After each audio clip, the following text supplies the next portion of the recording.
I have worked all my life as an actor. Spent years and years in the business. And I can't explain this. And so my experience gives me no answer. I can't put it down to anything but just an incredible phenomenon. William Shatner is a renowned actor, author, producer, and director, celebrated for his famous role as Captain James T. Kirk in the Star Trek franchise. His versatility also showed in roles like T.J. Hooker and in Boston Legal, earning him critical acclaim and awards. An accomplished author and recording artist, Shatner has also made notable contributions to music and literature. Recently, he made headlines by becoming the oldest person to travel to space aboard Blue Origin's New Shepard. His enduring career and diverse talents have made him a beloved figure. Sadly, he's had some tragic news lately. Early career and breakthrough. Shatner's early career was grounded in classical theater. He performed with the Stratford Shakespeare Festival in Ontario, Canada, where he honed his crafts in productions of Shakespearean plays. This solid foundation in theater eventually led to roles in television and film. In 1958, Shatner made a notable appearance in the film The Brothers Karamazov alongside Yul Brynner, which showcased his dramatic range and set the stage for his future success. Captain James T. Kirk. Shatner's defining role came in 1966 when he was cast as Captain James T. Kirk in Gene Roddenberry's trailblazing science fiction television series Star Trek. The original series, which aired until 1969, depicted the adventures of the starship USS Enterprise and its crew as they explored space, the final frontier. As Captain Kirk, Shatner portrayed a bold and charismatic leader who was both decisive and compassionate. His portrayal became iconic, and the character has been a significant influence on science fiction and popular culture. Star Trek initially struggled with ratings and was canceled after 3 seasons, but it developed a massive following in syndication, leading to a resurgence in popularity. The character of Kirk became a cultural icon, embodying the ideals of exploration, bravery, and diplomacy. Shatner reprised his roles in several Star Trek films, beginning with Star Trek The Motion Picture in 1979 and continuing through 6 more films. These films not only cemented Shatner's legacy, but also expanded the Star Trek universe. T.J. Hooker. In the 1980s, Shatner took on a new role that once again defined his career. He starred as the titular character in the police drama T.J. Hooker. The series, which aired from 1982 to 86, featured Shatner as a veteran police sergeant who returns to patrol duty to train a new generation of officers. The role allowed Shatner to showcase his action hero persona and brought him back into the spotlight during a time when he was trying to break away from being typecast as Captain Kirk. Denny Crane, Boston Legal. Shatner's career experienced another significant resurgence in the early 2000s, with his role as the eccentric and brilliant attorney Denny Crane in the legal drama Boston Legal. Created by David E. Kelley, the series ran from 2004 to 2008 and was a spin-off of The Practice. Shatner's portrayal of Crane, a character who oscillates between comedic and dramatic elements, earned him critical acclaim. He won 2 Emmy Awards for Outstanding Supporting Actor in a Drama Series and a Golden Globe for Best Supporting Actor. Beyond acting.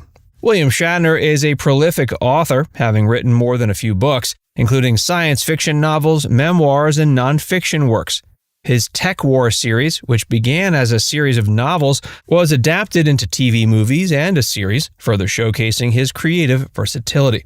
He's also explored the world of music. His spoken word albums, such as The Transformed Man in 1968 and Has Been in 2004, produced by Ben Folds, have garnered a cult following. These albums feature Shatner's unique interpretations of popular songs and original material, highlighting his distinctive voice and artistic approach. Shatner's also an entrepreneur and avid horse enthusiast. He's been involved in horse breeding and showing for many years, and his passion for horses is well documented. He's won numerous awards in the equestrian world, further diversifying his accomplishments. Even in his later years, Shatner continues to captivate audiences. In 2021, at age 90, he made headlines by becoming the oldest person to travel to space. He flew aboard Blue Origin's New Shepard, a suborbital spacecraft developed by Jeff Bezos' aerospace company. Legacy and impact. William Shatner's career is a testament to his resilience and enduring appeal. His portrayal of Captain Kirk has left a lasting impression on popular culture. His ability to reinvent himself with roles like T.J. Hooker and Denny Crane demonstrates his adaptability and talent as an actor. Shatner's legacy is one of innovation, creativity, and perseverance. He's navigated the highs and lows of a long career with grace and determination.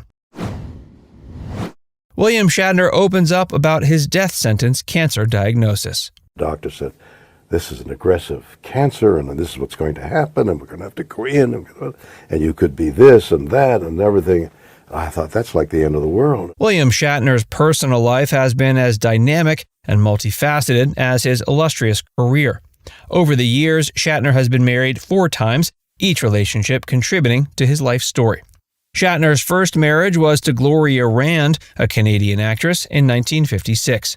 Together they had 3 daughters, Leslie, Elizabeth, and Melanie. However, their marriage sadly ended in divorce in 1969. His second marriage was to Marcy Lafferty in 1973, who was the daughter of producer Perry Lafferty. The union lasted until 1996, making it Shatner's longest marriage. Despite their eventual divorce, Shatner and Lafferty remained on amicable terms. In 1997, he married Noreen Kidd, a marriage that brought both joy and tragedy. Tragically, Kidd drowned in the swimming pool of their home in 1999, a devastating event that deeply affected Shatner. He later wrote about the profound grief and loss he experienced in his book, Live Long and What I Might Have Learned Along the Way. Shatner found love again with Elizabeth Martin, whom he married in 2001. This marriage lasted until 2020 when the couple divorced. Despite the end of their marriage, Shatner has often spoken fondly of Martin, reflecting on the good times they shared. In addition to his marriages, Shatner's life has been rich with personal interests and passions. He's an avid horse enthusiast and has spent considerable time breeding and showing horses.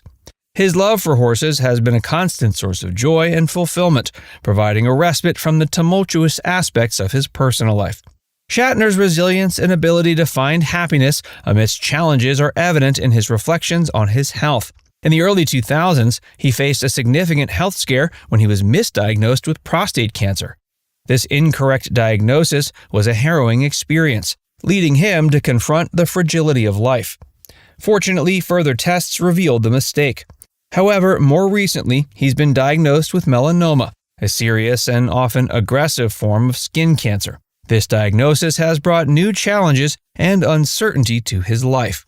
Despite the gravity of his condition, Shatner has maintained an admirable outlook, choosing to focus on the positive aspects of his life and career. In interviews, Shatner has expressed gratitude for the experiences and opportunities he's had.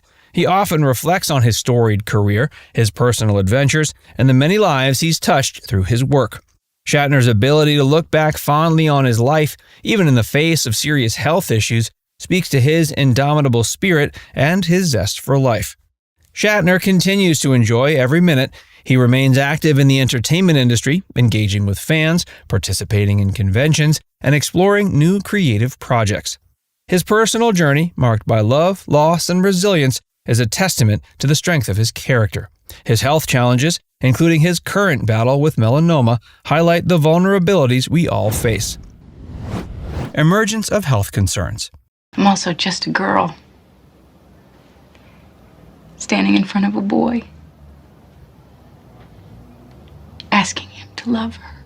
Julia Roberts, the radiant star of Pretty Woman and countless other blockbusters, has long been a symbol of Hollywood glamour and success, but recent reports suggest that beneath her iconic smile, she may be grappling with serious health issues. Observers have noted alarming changes in her appearance in recent months. The once vibrant actress has been seen looking uncharacteristically frail and drawn, sparking concern among fans and industry insiders alike. The visible changes have led to speculation about underlying health problems that Roberts may have been struggling with privately.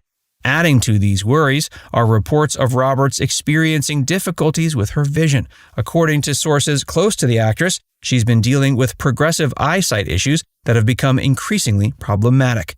This development has not only affected her daily life, but also raised questions about her ability to continue her acting career. Specter of past illness.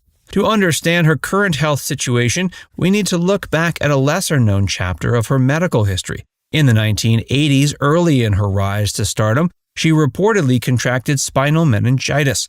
While she recovered and went on to achieve phenomenal success, it appears the effects of this serious illness may have lingered, manifesting in troubling ways decades later. Spinal meningitis is an inflammation of the membranes surrounding the brain and spinal cord. While many patients recover fully, the condition can have long-term consequences, including neurological issues and sensory impairments. In Roberts' case, it seems the disease may have set the stage for the health challenges she now faces. An insider reportedly told the National Enquirer, quote, "Julia is aware meningitis can cause vision loss, and she's got trouble seeing straight as it is. She's clinically blind in one eye, and she's been gradually losing her sight in her other good eye. Her worst nightmare is never being able to see her kids again." Impact on daily life.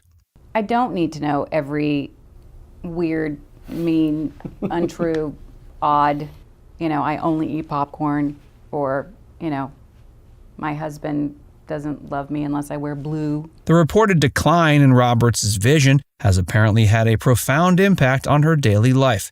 Simple tasks that most take for granted have become increasingly challenging for the actress.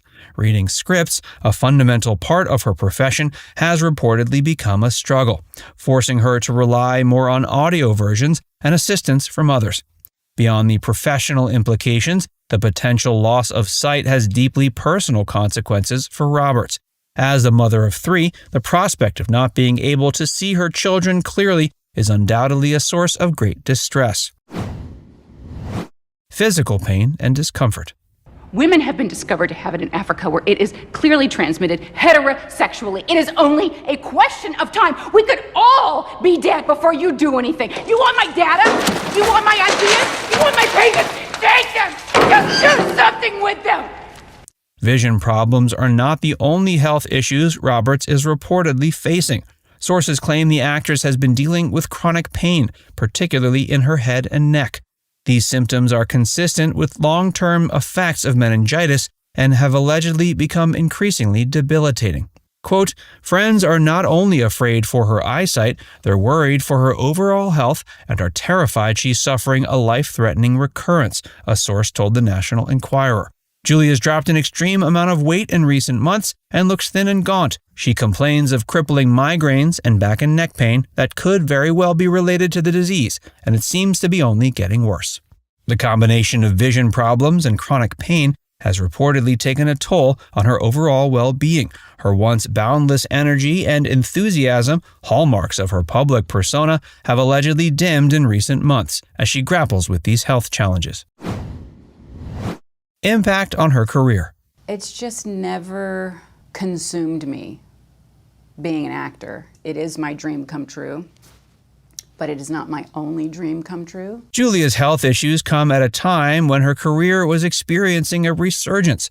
After taking time away from the spotlight to focus on her family, Roberts had returned to high-profile roles in recent years, garnering critical acclaim for her work in projects like Homecoming and Ben is Back. But the progression of her health problems has reportedly forced her to reconsider her professional commitments. The physical demands of film sets, long hours, and the need for visual acuity in acting all present significant challenges given her current condition. Industry insiders speculate she may need to scale back her workload or potentially step away from acting altogether if her health continues to decline. Strain on her marriage. Every one of you guys. Get him. Who's being dragged at? Hi, Dane, Julia. How's the new house? Hey. Come on. As Roberts battles these health issues, reports suggest the stress has begun to impact her personal life, particularly her marriage to cinematographer Danny Moder. The couple, who celebrated their 21st wedding anniversary in 2023, have faced challenges in the past, but Roberts' health crisis has allegedly put new strains on the relationship. Sources close to the couple claim that Motor has been supportive but is struggling to cope with the changes in their lives. The demands of caring for Roberts while managing their family and his own career have reportedly led to tension between the two. Surfing is his girlfriend, and I am his wife. Seeking treatment and hope. Despite the grim outlook presented by some sources, there are indications that Roberts is actively seeking treatment for her health issues. She's reportedly consulted with top specialists in neurology and ophthalmology, exploring cutting-edge treatments that could potentially halt or even reverse some of her symptoms. While details of her medical care are understandably private, insiders suggest Roberts is pursuing a combination of traditional and alternative therapies. From advanced medications to specialized physical therapy and even experimental treatments, the actress is said to be leaving no stone unturned in her quest for better health. The role of family support. I usually, have breakfast and dinner with my kids every day. I think it really punctuates, starting things together and sort of processing and winding it down together. Throughout her health struggles, her family has reportedly been a crucial source of support. Her husband, despite the alleged strain on their marriage, is said to be deeply involved in her care and treatment decisions. Their children, now teenagers, are also reportedly stepping up to help their mother, demonstrating a maturity beyond their years. Her extended family, including her sister and fellow actress Lisa Roberts-Gillen, have also rallied around her. The network of support has been essential in helping Roberts navigate the practical and emotional challenges of her health issues. Public speculation and privacy concerns. As news of her health struggles has begun to circulate, there's been intense public and media interest in her condition. Paparazzi photos showing the actress looking noticeably thinner and less vibrant have fueled speculation and concern among fans. But Roberts and her team have largely maintained a veil of privacy around her health issues. This approach is consistent with her long-standing preference for keeping her personal life out of the public eye. While this privacy has protected Roberts and her family from undue scrutiny, it's also led to rampant speculation and sometimes exaggerated reports about her condition. Looking to the future. As Julia continues to navigate her health challenges, the future of her career and public life remains uncertain. While some speculate these issues could mark the end of her time in the spotlight, others believe her resilience and determination will see her through this difficult period. As we await further updates on her condition, fans and well-wishers continue to hope for positive news and a return to health for this iconic actress. In the meantime, her situation serves as a powerful reminder of the importance of health, family, and resilience in the face of life's unexpected challenges. The unexpected diagnoses. The once ubiquitous face of daytime television found herself facing an unexpected trio of health challenges as she approached her mid-60s. The comedian, known for her quick wit and dance moves, was confronted with a trifecta of diagnoses: osteoporosis, obsessive-compulsive disorder, and attention deficit hyperactivity disorder. The revelation of her full-on osteoporosis came as a particular shock to DeGeneres. This progressive bone disease, which increases the risk of fractures, posed a stark contrast to her energetic public persona. The diagnosis forced her to reconsider her daily routines and physical activities, as the simplest tasks now carried the risk of potential injury. DeGeneres, ever the comedian, found humor in her predicament, likening herself to a fragile sandcastle at the risk of crumbling under the gentlest touch. Compounding her physical ailments, she experienced a bout of excruciating pain that led to another sobering discovery: arthritis. The condition, often associated with aging, served as a poignant reminder of her advancing years and the physical toll of a lifetime in the spotlight. The pain forced her to confront the limitations of her body, a stark departure from the boundless energy she once exuded on screen. As DeGeneres grappled with these physical challenges, she also came to terms with two mental health diagnoses: OCD and ADHD. The revelation of her OCD sparked a moment of retrospection, leading her to recognize similar patterns in her late father's behavior. This realization brought a new understanding of her family history and the potentially hereditary nature of her condition. The confluence of these diagnoses presented DeGeneres with a complex web of symptoms to navigate. The physical fragility brought on by osteoporosis and arthritis now intertwined with the mental challenges of OCD and ADHD, creating a daily balancing act. As she adjusted to the new reality, DeGeneres found herself re-evaluating her lifestyle, career, and the public persona she had cultivated over decades in the entertainment industry. These unexpected health challenges marked a turning point for Ellen, forcing her to confront her mortality and reassess her priorities.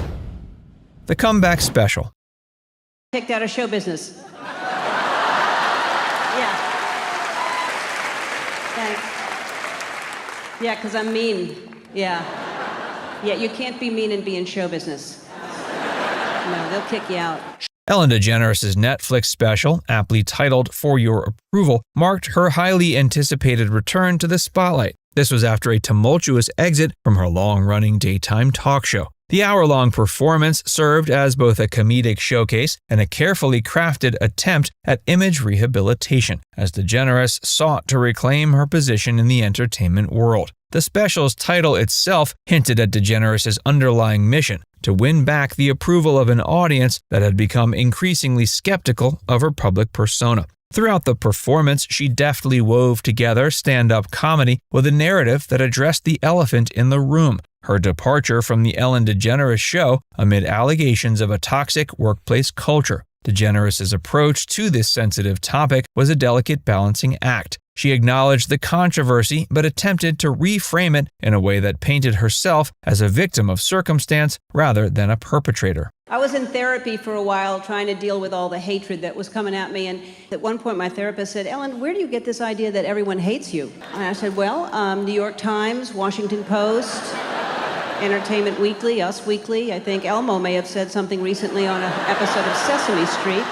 Her narrative portrayed her as someone who had been unfairly, quote, kicked out of show business, a characterization that later drew criticism from various quarters. As DeGeneres worked to reshape public perception, her efforts were met with pushback from former employees. Many who had worked on her show felt her portrayal of events lacked accountability and failed to address the real issues that had plagued the workplace. This disconnect between DeGeneres' version of events and the experiences of her former staff added a layer of complexity to her comeback attempt. Despite the controversy, her comedic prowess remained evident throughout the special. She leaned heavily on her trademark observational humor, finding comedy in the mundane aspects of everyday life. Particularly notable were her self-deprecating jokes about aging, which served to humanize her and create a sense of relatability with the audience. The special also showcased DeGeneres' ability to find humor in her recent health diagnoses, turning potentially somber topics into sources of laughter. This approach allowed her to address her personal struggles while maintaining the lighthearted tone her fans had come to expect. As the credits rolled on For Your Approval, it was clear DeGeneres had made a bold attempt to reclaim her narrative and re-establish her connection with the public. Whether this carefully crafted comeback would be enough to win back her audience's approval, however, remained to be seen. Controversy and criticism. The essence of the special really was totally a lie. I felt Ellen was not taking responsibility at all. She was sugarcoating it. Her special is intended as a triumphant return to the spotlight, but instead it reignited a firestorm of controversy. Her assertion of being kicked out of showbiz struck a discordant note with many, who viewed it as a mischaracterization of the events that led to her departure from television. This claim drew immediate parallels to her first brush with cancellation in 1997 when she came out as gay. The comparison, however, highlighted the stark differences between the two situations. While her coming out was a groundbreaking moment that faced genuine societal backlash, her recent fall from grace stemmed from allegations of misconduct and a toxic work environment, issues many felt she failed to adequately address. The controversy surrounding the Ellen DeGeneres Show had been building for years before it finally reached a breaking point. Reports of a hostile work environment, including allegations of racism, intimidation, and unfair treatment of staff, had tarnished the show's feel-good image. These accusations stood in stark contrast to DeGeneres' public persona of kindness and her motto to be kind to one another, leading to a sense of betrayal among fans and industry insiders alike. As the Netflix special aired, former employees of the show found themselves reliving the trauma of their experiences. Many expressed frustration and disappointment with DeGeneres' portrayal of events, feeling it minimized their suffering and failed to acknowledge the real issues at play. Their ongoing emotional distress served as a poignant reminder of the lasting impact of workplace toxicity. The debate surrounding DeGeneres' comeback attempt extended beyond her former employees. Critics and commentators grappled with the broader implications of her narrative, questioning whether it represented an attempt to rewrite history. The discussion centered on the responsibility of public figures to own their mistakes and the potential consequences of minimizing workplace issues in an era of increased awareness about toxic work cultures. As the controversy unfolded, it became clear that DeGeneres' road to redemption would be far more complex than a single comedy special could address. The backlash against her claims and the ongoing debate about her accountability highlighted the challenges faced by public figures attempting to navigate scandals in the age of social media. The future. As Ellen took her final bow in the Netflix special, she made a surprising announcement. The comedian declared this would be her last stand-up special, signaling a potential end to a career that had spanned decades and transformed the landscape of American television. As news of her potential retirement spread, speculation about her future in the entertainment industry began to swirl. Some saw it as a definitive end to her public career, others wondered if this might be a strategic retreat, allowing time for the controversies to fade before a potential comeback. What most people know about Carly Simon.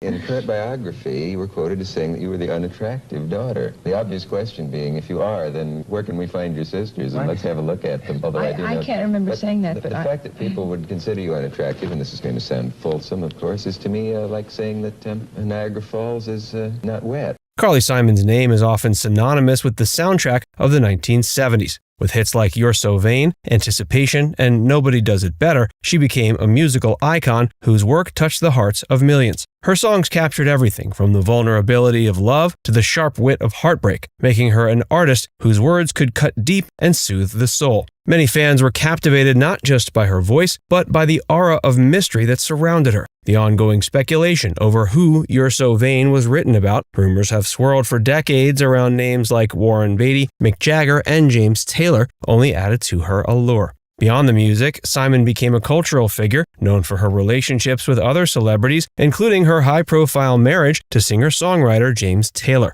Together, they became one of the most famous couples of the era, combining their talents and iconic status. But while the public saw Carly Simon as a confident, glamorous artist, there was much more to her story than the music and fame. The early years and neural challenges. So I sort of thought of myself as being a goof. And as much as I love other goofs, I didn't love myself for it because to me, being a goof meant not having my father's appreciation.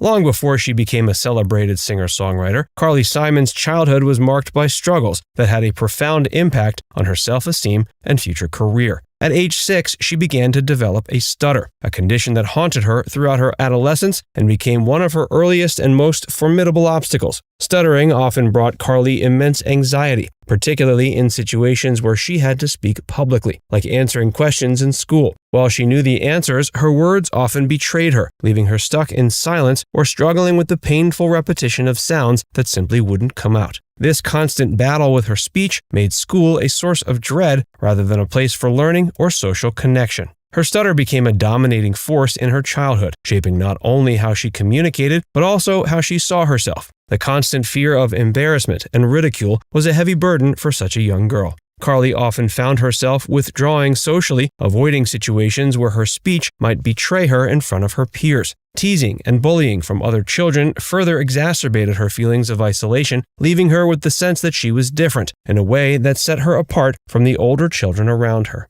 Stuttering, which is now understood to often have neurological origins rather than being purely psychological, is a condition that affects millions globally. It can leave deep emotional scars, particularly for children who, just like Carly, struggle to understand why their words fail them. In Carly's case, the stutter wasn't just a barrier to communication, it was an emotional challenge that affected her sense of self-worth. Despite being born into an intellectually rich family, her father, Richard Simon, co-founded Simon & Schuster, and her mother, Andrea Simon, was a civil rights activist. Carly often felt like an outsider, isolated by her inability to communicate fluently. Interestingly, her stutter presented difficulties with certain letters, especially H, S, and T. They would trap her into painful repetitions. So she developed a unique coping mechanism. She became a, quote, walking thesaurus, as she later described it. She learned to swap out words she knew she would struggle with for others that were easier to pronounce. This early necessity to play with language later became a key asset in her songwriting career. One of the most transformational figures in her early life was her mother, Andrea. Recognizing that traditional speech therapies were not helping, Andrea sought an unconventional solution. She noticed Carly's stutter disappeared when she sang.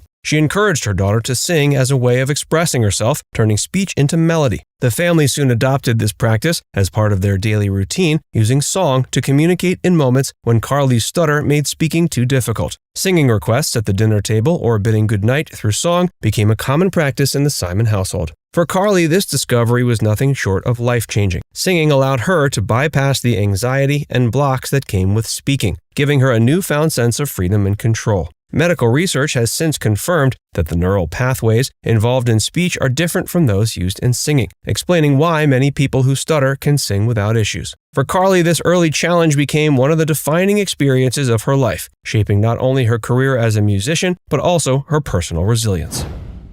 Chronic pain and mental health challenges.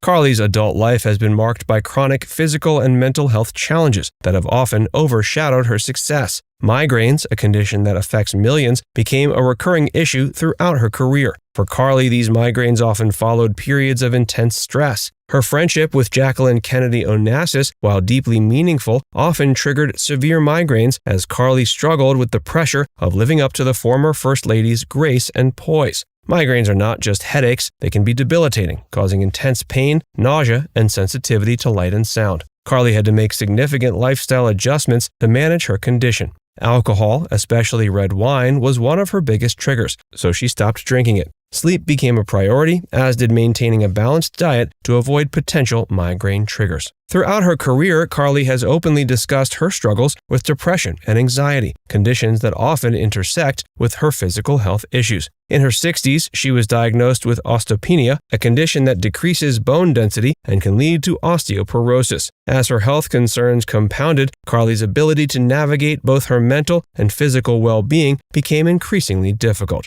Yet, through all this, Carly continued to write, perform, and create, channeling her pain and struggles into her art. Cancer's devastating toll on the Simon family. Grammy-winning singer is mourning the deaths of her two sisters. 85-year-old Joanna Simon died Wednesday from thyroid cancer, and sister Lucy died just 1 day later at 82 from metastatic breast cancer. Cancer has been one of the most devastating challenges Carly Simon has faced personally and within her family. In the late 90s, she was diagnosed with breast cancer, a moment that changed her life forever. Initially, doctors recommended a conservative approach, but Carly's instincts told her to seek a second opinion. That proved life-saving, as the second team of doctors recommended a more aggressive treatment plan. She underwent a double mastectomy, followed by reconstructive surgery and chemotherapy. While Carly's battle with breast cancer was harrowing, it was far from the end of cancer's impact on her family. In 2018, her brother Peter died of lung cancer, leaving her heartbroken, but it was the losses of her two sisters in October of 2022 that truly devastated Carly. Joanna Simon, a renowned opera singer, died from thyroid cancer, while Lucy Simon, an accomplished composer, passed away from metastatic breast cancer just 1 day later. The deaths of her sisters within 24 hours of each other left Carly reeling and forced her to miss her own induction into the Rock and Roll Hall of Fame. Creating through adversity. I think I could write a song about a caveman in Jamaica. I don't know where. And they would still think it was. And people would still say, "Oh, well, that's really about you, isn't it?"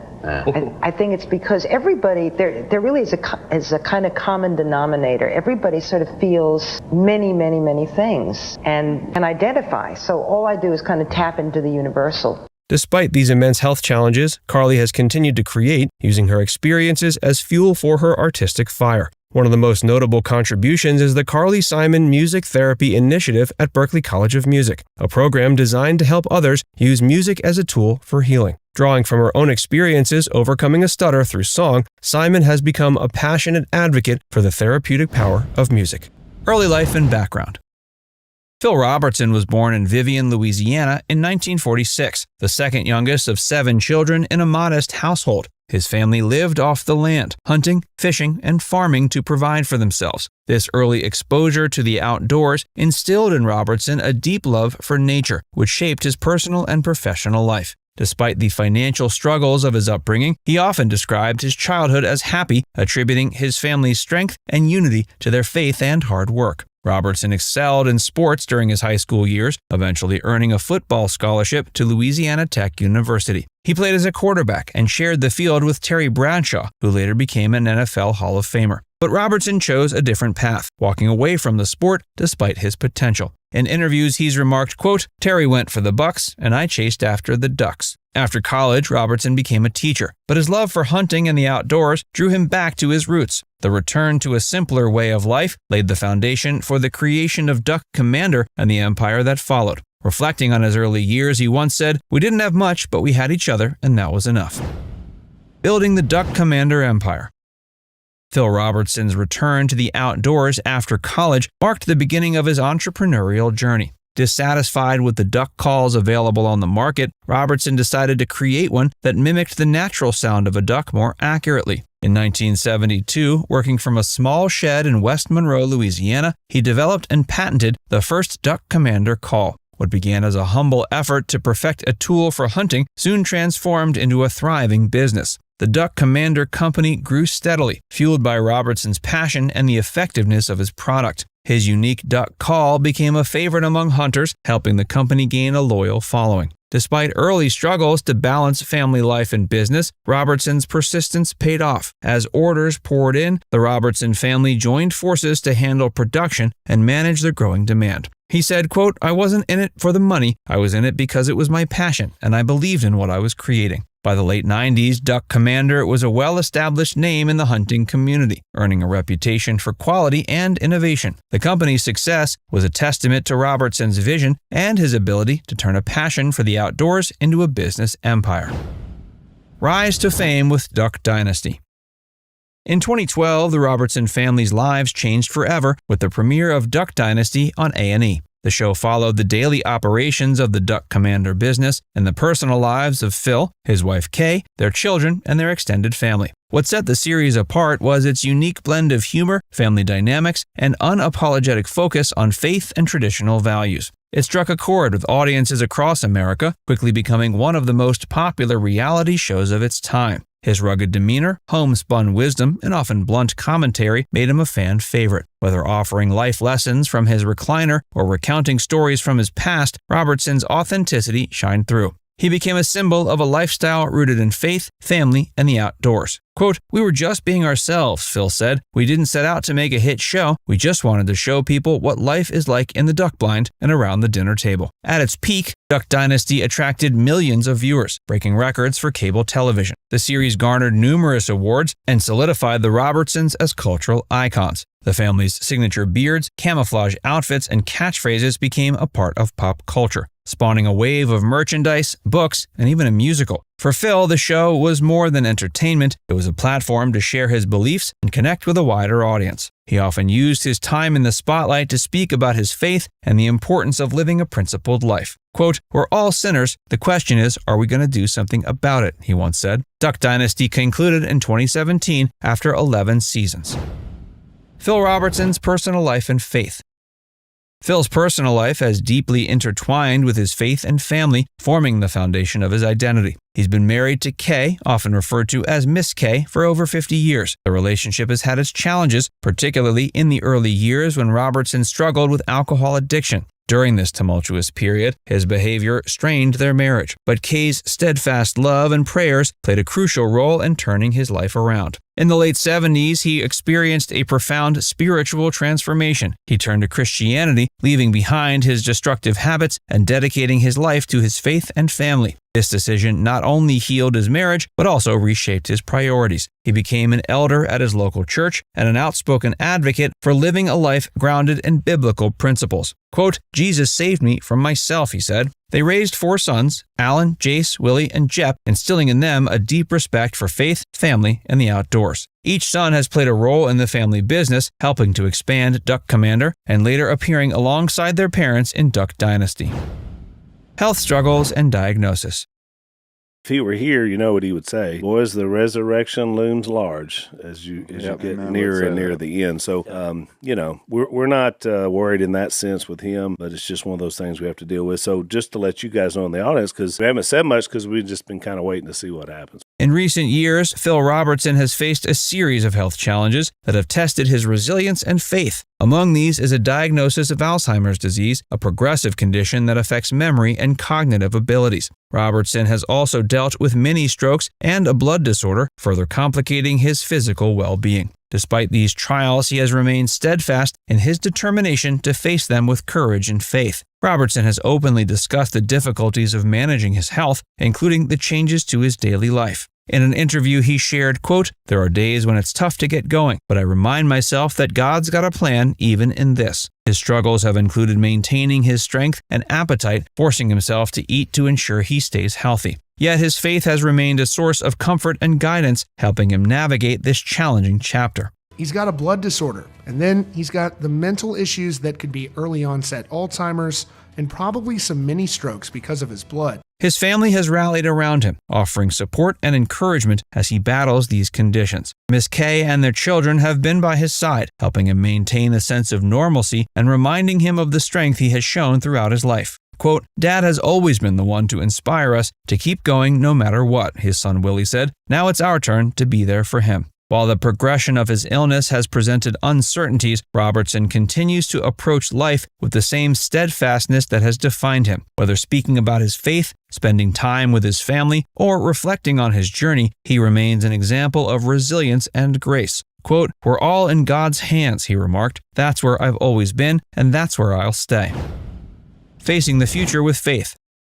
It's been a little bit of a whirlwind, but Phil, we announced about Phil's condition, and which in our world, which come back to kind of bite me. We do something on this podcast, but it doesn't air for 4 or 5 days, so you forget that even happened. And actually, during that little transition time, Phil had a little bit of a reprieve from his pain, although his overall conditions remained the same. He just felt better. Phil Robertson's response to his health challenges has been grounded in his unwavering faith and positive outlook on life. Despite the difficulties posed by Alzheimer's disease and other ailments, he remains steadfast in his belief that every challenge serves a greater purpose. For Robertson, his current journey is another chapter in his lifelong commitment to his values and beliefs. Quote, "The way I see it, God doesn't make mistakes. This is just another way for me to trust him completely." Rather than succumbing to despair, Robertson has chosen to focus on the blessings in his life. His family continues to be his greatest source of strength, surrounding him with love and support as he adapts to the realities of his condition. For Robertson, the future remains in God's hands. His focus is not on what he may lose, but on what he can still give to those around him.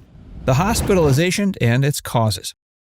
George Clooney's commitment to his craft has often led him to push his body to extremes, but his latest health scare has been one of the most serious. While preparing for his role in The Midnight Sky, Clooney lost nearly 30 pounds to portray a terminally ill scientist. The rapid weight loss led to severe stomach pain, which was later diagnosed as pancreatitis. Clooney admitted he hadn't realized the toll the transformation would take on his body. Quote, "I think I was trying too hard to lose it quickly and probably wasn't taking care of myself," he told reporters. The actor's hospitalization came just days before he was set to begin directing The Tender Bar. While he was able to recover enough to continue working, the experience served as a wake-up call. At 59, Clooney realized that extreme physical changes for a role were far riskier than they had been in his younger years. Quote, "It took a few weeks to get better, and as a director, it's not so easy because you need energy," he said. His wife, Amal Clooney, was reportedly by his side throughout the ordeal, making sure he received the best care. Close friends noted that while Clooney has always been tough, this hospitalization shook him. One source shared, quote, "He's always been the guy who can power through anything, but this time it really hit him hard." Clooney's ongoing battle with chronic pain. You have a thing that wraps your spine called a dura. It's like a saran wrap around your spine, and your spine holds all the spinal fluid in it. But spinal fluid is also what your brain sits in. Yeah. It's your brain floats, right, in your head. Well, maybe not in all of our heads, but not mine. Some of our heads, Right. Your brain floats, and it's held up by sort of the pressure of, the spinal fluid. And I fell over and I tore my spine, my dura, in two places, about 1.5 inches in one and, 1/2 inch in the other. And all the spinal fluid goes out. And your brain sinks in your head, and it's attached to all these nerve endings. And it's really unbearably painful. George Clooney has endured years of chronic pain, much of it stemming from an injury he suffered while filming Syriana in 2005. During a particularly intense scene, he hit his head and tore the dura, the membrane surrounding his spinal cord. The injury left him in excruciating pain, causing severe headaches and spinal fluid leakage. At one point, the pain was so unbearable, he considered drastic measures. Quote, "I was at a point where I thought, I can't exist like this. I can't actually live this way," he admitted in an interview. Doctors initially struggled to diagnose the issue, leading to multiple failed treatments and a long period of uncertainty. Eventually, he underwent spinal surgery to repair the damage, but the effects lingered. The nerve pain and persistent headaches have been a constant battle, forcing him to make adjustments to both his personal and professional life. Despite this, Clooney has refused to slow down. Quote, "I had to learn how to cope with it," he said. "It's there, but I can't let it stop me." His struggles with chronic pain have shaped his perspective on health and aging. While he has always been known for his sharp wit and humor, those close to him have seen how difficult it's been behind the scenes. A friend once noted, quote, "He doesn't complain, but the reality is he's been dealing with this pain every single day for years." Past health struggles. I want to point out something because you're going to laugh. You're going to make a joke. Okay. I have Bell's palsy there, and half of my face is paralyzed. Oh. Look at this. Watch this. If you go like this, and then on the other side, it's a completely different face. Oh. Yeah. So now make your joke. I was just going to... Come on, make your funny joke. Come on, funny man. Come on, let me give you my sad face. Long before George faced chronic pain and serious injuries, he endured a different kind of health challenge as a teenager. At age 13, he was diagnosed with Bell's palsy, a condition that temporarily paralyzed half of his face. The experience was difficult, especially during his formative years. Quote, "That was the worst time of my life," he once recalled. "You know how cruel kids can be. I would go to school and they'd call me Frankenstein or Half-Head." Bell's palsy, which affects the facial nerves, made it impossible for Clooney to control one side of his face, leaving him with a drooping mouth and an eye that wouldn't fully close. The condition lasted for about 9 months before resolving on its own, but the emotional impact stayed with him. Instead of letting the ridicule break him, Clooney developed his now famous sense of humor as a defense mechanism. Quote, "You learn to make fun of yourself, and that's one of the things that helped me later in life." In recent years, Clooney has faced other health concerns, including the challenges of working through the COVID-19 pandemic. While directing during the height of the outbreak, he was meticulous about safety, knowing that even a minor illness could have serious consequences given his history of medical issues. He spoke about how the experience changed his approach to work and health, saying, quote, "I used to just keep pushing through, but now I think a little bit more about how much I can take on." The challenges of aging in Hollywood. George Clooney has spent decades in an industry that often prioritizes youth and physical perfection. While he has long been praised for his timeless charisma, he's been candid about the realities of aging in Hollywood. Quote, "I'm 60 now, and I can't bounce back the way I used to." His hospitalizations and ongoing battles with pain have only reinforced the limits that come with age. Unlike many actors who try to defy time with cosmetic procedures or extreme regimens, Clooney has embraced the changes that come with getting older. He's joked about going gray and the physical toll of certain roles, but has also acknowledged that some of the demands he once took on without hesitation are no longer realistic. Quote, "I can't keep doing the kind of stunts I used to," he said. "I'd be in the hospital all the time." Directing has given him a way to stay active without the same physical demands, but even that comes with challenges. Long days on set, travel, and the stress of filmmaking add to the wear and tear he already experiences from past injuries. Still, he remains one of Hollywood's most in-demand figures, proving that talent and experience can outlast the industry's obsession with youth. Personal life and family support. How do you and Amal feel about your children possibly pursuing a career in the arts if they would like to? They can do whatever they want. My guess is that they're a little smarter than me, so they'll probably do something. They already speak 3 languages, so I'm still working on English. Despite the physical toll of his career, George Clooney has found stability in his personal life, particularly through his marriage to Amal Clooney. Before meeting her, he was known as one of Hollywood's most eligible bachelors, often dismissing the idea of settling down. That changed in 2013 when he met the accomplished human rights lawyer. The couple married the following year, and in 2017 they welcomed twins, Alexander and Ella. Clooney has credited Amal and their children with giving him a new perspective on life. "I never thought I'd have a family," he admitted. "Then I met Amal and everything changed." Amal has been a constant source of support, especially during his health struggles. She was by his side when he was hospitalized with pancreatitis and has played a crucial role in helping him manage his chronic pain. Friends have noted that while Clooney has always been independent, he now leans on Amal more than ever. "She's the best thing that ever happened to him," a close friend once said. "She keeps him grounded, and she makes sure he takes care of himself." Fatherhood has also shifted Clooney's priorities. While he remains active in Hollywood, he has become more selective about his projects, choosing roles and directing opportunities that allow him to spend more time at home. He has joked about chasing his kids around the house and how parenting at his age is no easy feat. Quote, "I'm 60 and I have twins. It's like herding cats," he laughed. But beneath the humor, there is a clear sense that his family has become his greatest joy. No matter the challenges he faces, Clooney is determined to be present for them, proving that even in the face of health struggles, love and family remain his strongest foundation. A shocking discovery. Am I going to tell them? No, I'm not going to tell them. I don't see the point of that. As a doctor, you would not tell a patient if they had cancer. In October 2023, Jenna Fischer did what many women do. She went in for her routine mammogram.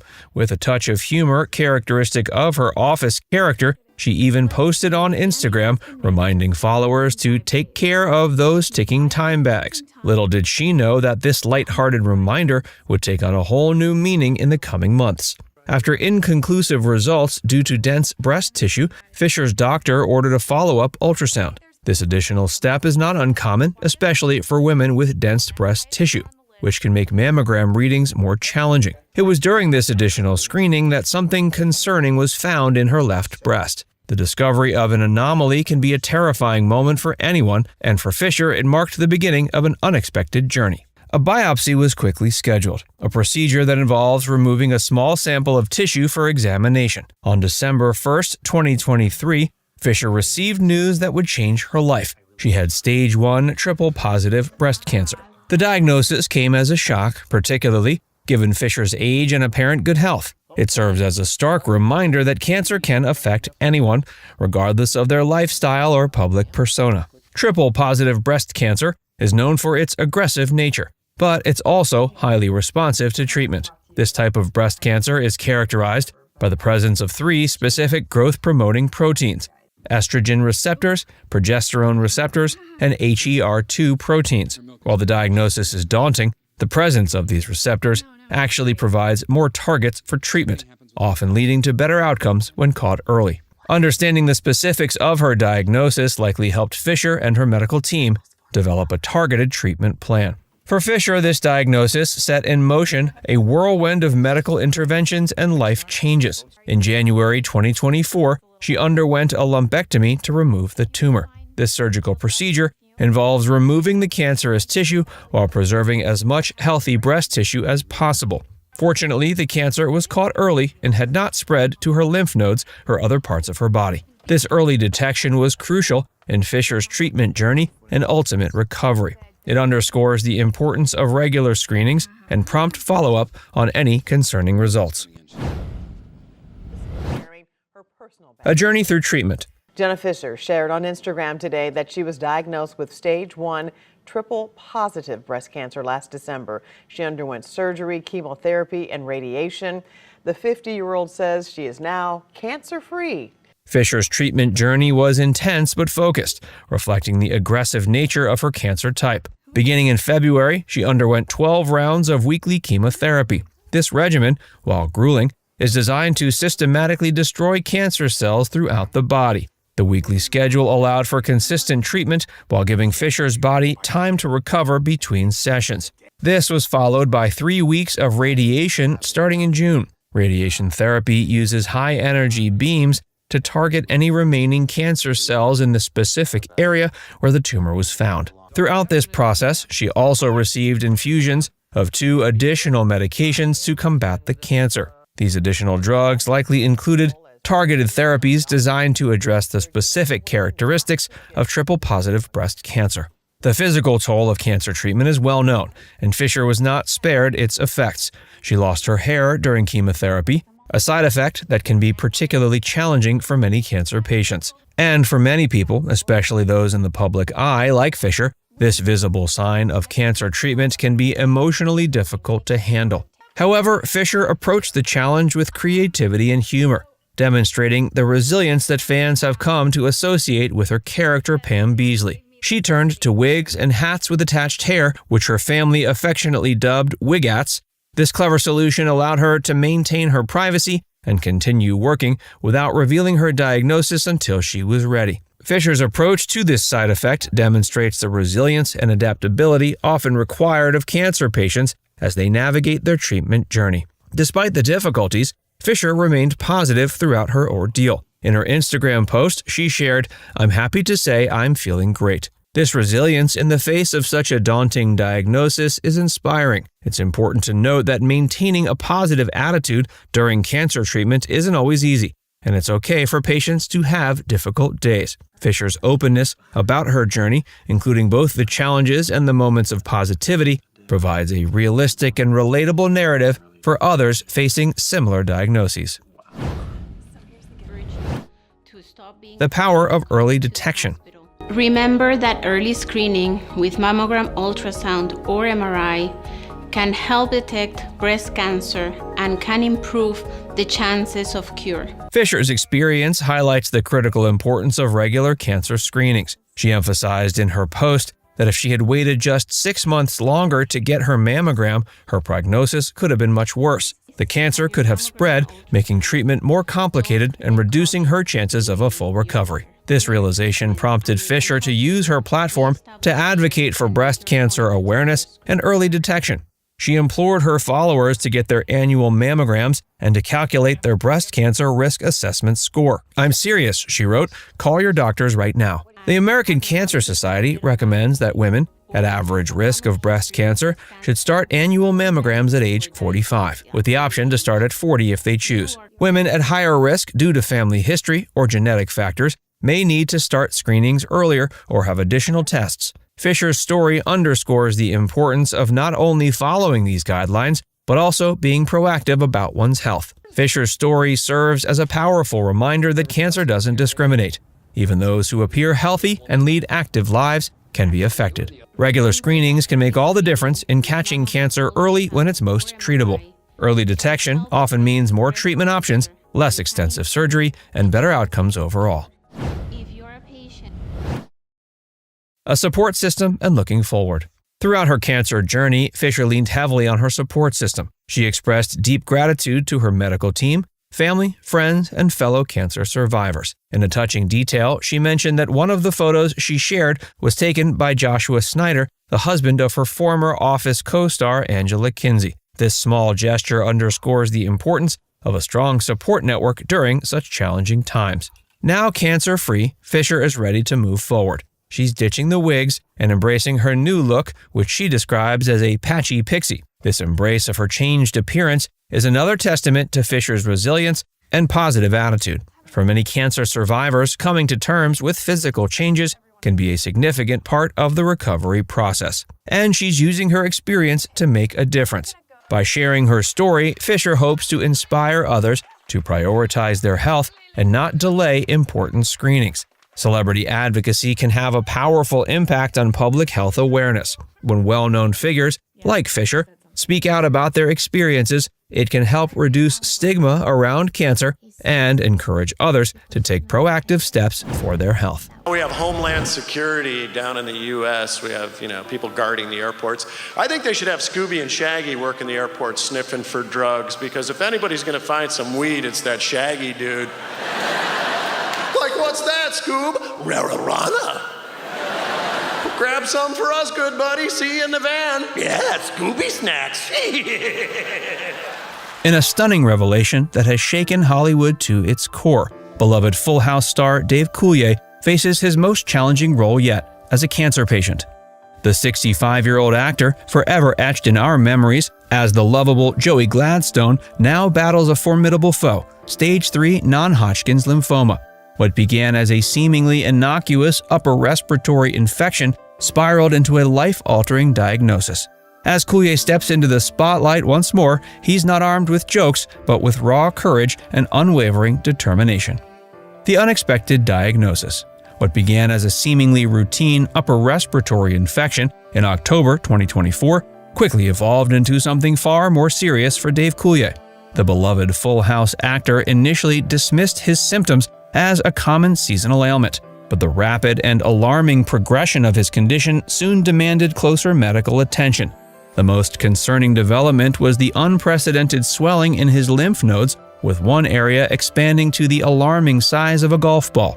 The dramatic transformation from what appeared to be a minor health issue to a severe medical concern prompted Coulier's healthcare providers to take immediate action. His medical team, noting the unusual progression and severity of the swelling, ordered a comprehensive series of diagnostic procedures. The battery of tests included both PET and CT scans, sophisticated imaging techniques designed to reveal any abnormal cellular activity within the body, and a biopsy was performed to obtain definitive answers about the mysterious swelling. The subsequent 3-day wait for results proved a pivotal moment in Coulier's life. The diagnosis delivered by his medical team was devastating: stage 3 non-Hodgkin's lymphoma, specifically identified as an aggressive form of B-cell lymphoma. A few weeks ago, I was diagnosed with non-Hodgkin's lymphoma. Big surprise. It's a type of cancer. The news transformed Coulier's world in an instant, shifting his reality from someone dealing with a minor head cold to a patient facing a serious cancer diagnosis. The impact was profound, yet Coulier's response reflected both the gravity of the situation and his characteristic resilience. The speed at which events unfolded left little time for gradual adjustment. The actor found himself on what he would later describe as a fast-moving roller coaster ride, forced to quickly process and adapt to his new reality as a cancer patient. The particular variant of non-Hodgkin's lymphoma identified in Coulier's case was characterized by its aggressive nature, requiring immediate and intense intervention. The B-cell classification of his lymphoma, while aggressive, also provided crucial information for determining the most effective treatment approach. The specific diagnosis would shape not only the immediate medical response, but the entire trajectory of his cancer journey. I was home by myself. She came home 20 minutes later, and she said, "Have you heard anything?" And I said, "Yeah, I have cancer." And she said, "Come on, quit making jokes." And I said, "No, I did." And once that settled in, it was a gut punch. Dave Coulier's battle with non-Hodgkin lymphoma is not his first encounter with cancer's devastating impact. The disease has cast a long shadow over his family history, shaping his perspective and fortifying his resolve in the face of his own diagnosis. This intimate familiarity with cancer's toll has become both a source of deep sorrow and unexpected strength for the beloved actor. The specter of cancer first touched Coulier's life through the loss of his mother to breast cancer. The pain of this loss was compounded when his sister Sharon succumbed to the same disease. The cruelty of cancer struck again when his niece Shannon, barely 29 years old, lost her life to the illness. As Coulier grapples with his own diagnosis, he finds himself on a parallel journey with his sister Karen, who's also battling cancer. This shared experience has created a unique bond between the siblings, allowing them to draw strength from each other while navigating the complexities of treatment and the emotional toll of their diagnoses. The women in Coulier's family, through their courage and resilience in the face of cancer, have become a wellspring of inspiration for the actor. Their battles, though tragic, have instilled in him a fierce determination to face his own diagnosis head-on. The memory of their strength serves as a constant reminder of the importance of perseverance and maintaining a positive outlook even in the darkest moments of his treatment. The profound impact of his family's history with cancer has significantly influenced Coulier's approach to his own treatment. Armed with the knowledge gained from his loved one's experiences, he's approached his diagnosis with a mix of pragmatism and hope. This background has made him acutely aware of the importance of early detection, aggressive treatment, and maintaining mental fortitude through the process. He's not alone. His wife, Melissa Bring, has become an unwavering pillar of support, standing beside him through every step of his cancer journey. Her presence provides support and stability as he navigates the uncertain terrain of treatment and recovery. And Coulier has surrounded himself with a team of dedicated medical professionals who bring expertise and compassion to his care. This network of support, combined with the inspiring legacy of the women in his family who fought cancer before him, forms the foundation of Coulier's strength as he faces his own battle. It is a testament to the power of family, love, and resilience in the face of life's most daunting challenges, embodying the spirit that has endeared Coulier to fans throughout his career.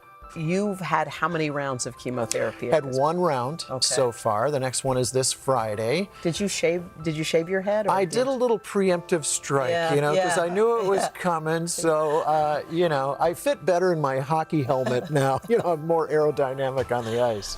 Following his diagnosis, Coulier and his medical team wasted no time in developing a comprehensive treatment strategy.